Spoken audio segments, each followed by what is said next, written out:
पहिला मुद्दा म्हणजे काल जे आम्ही आंदोलन केलं होतं, आज आम्ही सांगितलं होतं की आज आम्ही कोर्टाचं ऐकू आणि त्याच्यानंतर आंदोलन कंटिन्यू ठेवू. तर आम्ही आज आंदोलन कंटिन्यू ठेवणार होतो बीडमध्ये, पण आज जमावबंदी टाकल्यामुळं आज आम्ही तिथं आंदोलन केलं नाही. तरी पण कालच्या ज्या आंदोलनामुळं जे अण्णांचे जे काही प्रेमापोटी जे काही समर्थक लोक आहेत ते आपापल्या ठिकाणी आपापल्या परीने त्यांचे आंदोलन आज त्यांनी चालू केलेले.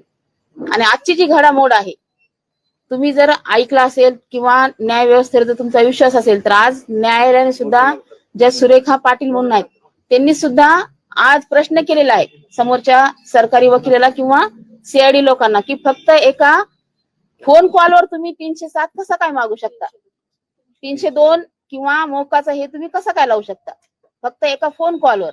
आणि काल जो प्रकार झाला, परवाच्या दिवशी जो स्टंटचा प्रकार झाला, मी काल ओरडून सांगितलं होतं की शेवटी न्याय व्यवस्था कुठेतरी कुणाच्या तरी हातामध्ये कुणाला तरी बळी पडलेली आहे हे आज प्रकर्षानं जाणवलं. फक्त एका स्टंटमुळं, लोकांच्या मागणीमुळं, चुकीच्या मागणीमुळं जर आज तुम्ही माझ्या माणसाला अडकवलं, ते बरोबर अडकवलेलंच आहे. ठीक आहे, तुम्ही अडकवले ना, तुम्ही अडकवाच, पण शेवटी आम्ही हे न्याय व्यवस्थेच्या हेनच चालणार आहेत. कितीही तुम्ही अडकवण्याचा प्रयत्न केला तरी सत्य काय शेवटी लपून राहणार नाहीये, ते समोर येणारच आहे. तुम्ही तुमचा खेळ केलेला आहे, तुम्ही तुमचे कारस्थान करून जे अडकवण्याचा प्रकार केलाय तो केलेलाच आहे. ठीक आहे, अडकवलाय तर अडकवा तुम्ही.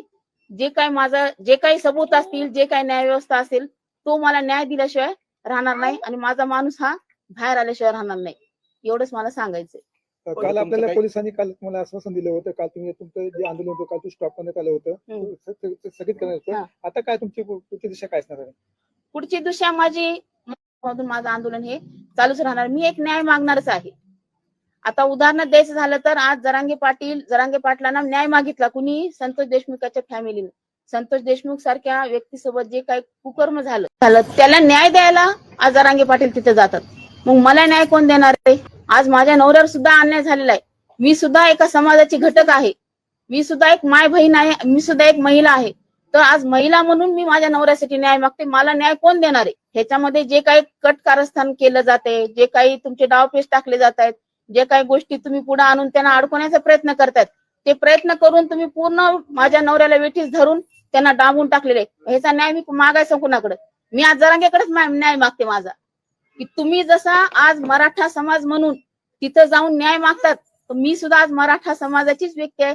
आज मी सुद्धा आज मराठा म्हणून पूर्ण महाराष्ट्रातल्या माझ्या मराठा बांधवांना आणि माझ्या वंजारी समाजाच्या माझ्या दुसऱ्या बांधवांना सुद्धा आवाहन करते की मला सुद्धा न्याय पाहिजे. आज माया बहिणीवर जर अन्याय होत असेल, त्यांच्या कुटुंबावर अन्याय होत असेल, तर तिला पूर्ण अधिकार आहे तो न्याय मागण्याचा, आणि तो न्याय मी आज मागत आहे. तो न्याय तुम्ही कसा देणार आहे हे मला तुम्ही सांगावं. जातीवाद करून फक्त तुम्ही मराठा समाजाचे एकटेच आहेत का? संतोष भाऊ एकटेच मराठा समाज, मी सुद्धा मराठा समाज, मला सुद्धा न्याय मागण्याचा अधिकार आहे ना.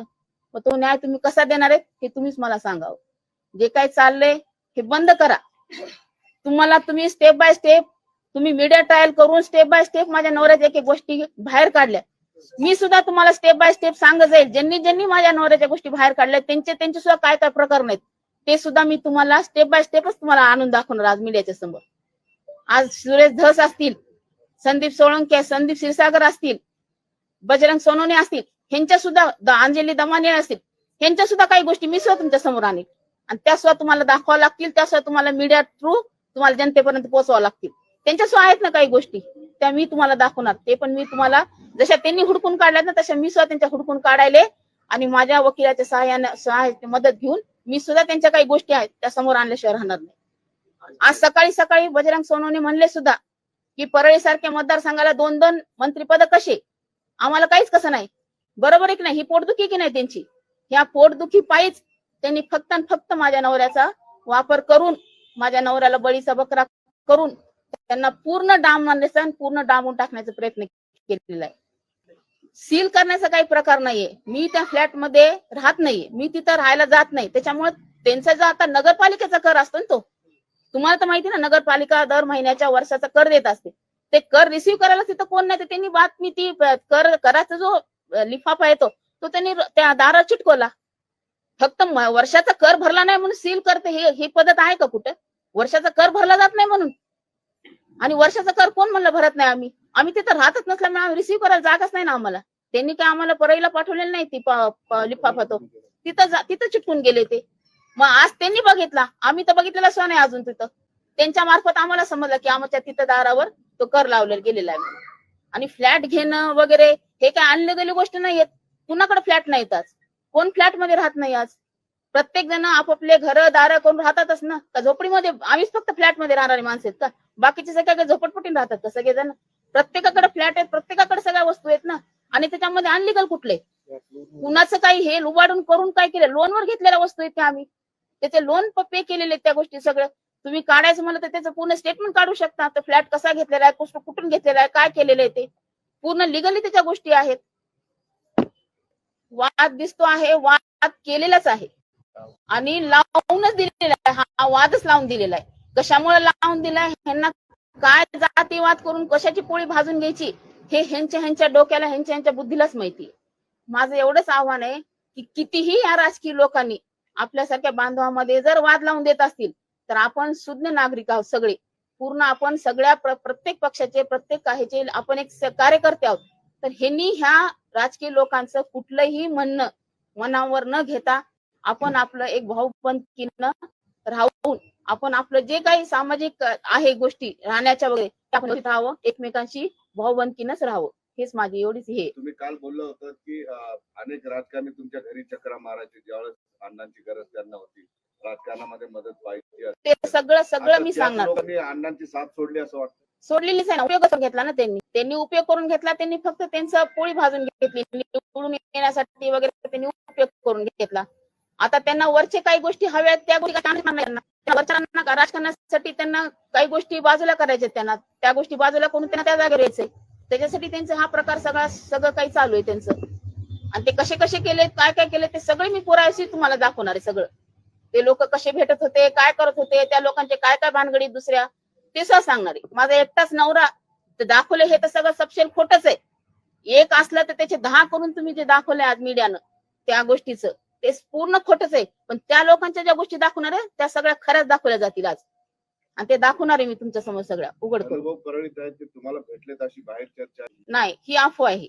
अजून ते घरी आलेले नाहीत किंवा आमचा त्यांच्याशी कुठलाही संपर्क झाला. हाच प्रकार केला गेलाय पहिल्यापासून. असतं एक आणि दाखवलं गेलं एक. सगळं खोट्या बातम्या, पूर्ण खोट्या बातम्या. आज तुम्ही आजच्या कोर्टामध्ये जे न्यायाधीशांनी जो मुद्दा मांडला तो मुद्दा दाखवला का टीव्हीला? किती चुकीचे मुद्दे दाखवले तुम्ही टीव्हीला. असं झालं, तसं झालं, हे झालं, ते झालं. हे काहीही झालेलं नाही. न्यायाधीशानं सपशेल समोरच्या लोकांना वॉर्निंग दिलेली की कुठल्या आधारावर तुम्ही ह्या गोष्टी करताय म्हणून. जे खरंय ते दाखवलं जावं एवढीच माझी इच्छा आहे. माध्यमांना पण विनंती आहे तेच की माध्यम तेच दाखवलं जावं म्हणजे तुम्ही शेवटी दाखवणार ना. जे काय खरं ते तुम्ही माध्यम लोकच दाखवणार ना. नाही, माझ्या नवऱ्यावरच जर हे झालं नाही तर मी माझा जो संघर्ष आहे तो संघर्ष मी चालूच ठेवणार. काही आंदोलन करताना काही हिंसक घटना घडतात त्यांना काय आव्हान करतात? अंगावरती रॉकेल वगैरे नका ते करून घे. मी तर ते कालच सांगितलं होते की तसा काही प्रकार करू नका. पण तरी पण त्यांच्या पद्धतीने आंदोलन चालू आहे. माझा संघर्ष हा माझा चालू राहील.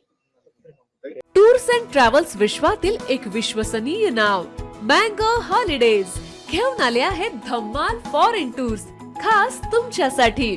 एक्झॉटिक युरोप 17 रात्री 18 दिवस, साऊथ आफ्रिकन सफारी 9 रात्री 10 दिवस, नॉर्दर्न लाईट्स 8 रात्री 9 दिवस, दुबई अबुधाबी 5 रात्री 6 दिवस, व्हिएतनाम कंबोडिया 8 रात्री 9 दिवस. तर आजच आपली सीट बुक करा आणि आपल्या फॉरेन टूर्स मेमोरेबल करा. मँगो हॉलिडेज म्हणजेच अविस्मरणीय सहलीचा अनुभव. मँगो हॉलिडेज, 4था मजला, स्वोजस कॅपिटल अतिथी रेस्टॉरंटच्या वर, लॉ कॉलेज रस्ता, पुणे 4. संपर्क पुणे 83 839 505 किंवा 80 80 81 74 54. मुंबई 83 839 503 किंवा 96 53 18 74 78. Come on guys, hurry up. अरे सुन ना, एक ब्रेक ले लेते हैं. Guys, I'm telling you, तुम लोगों को सही से ट्रैकिंग नहीं आता. But that's okay, you can learn. रोज का ढक्कन देना. ये रेड वाला है, सही वाला देना. अबे ढक्कन, पहले तो सही पानी पीना.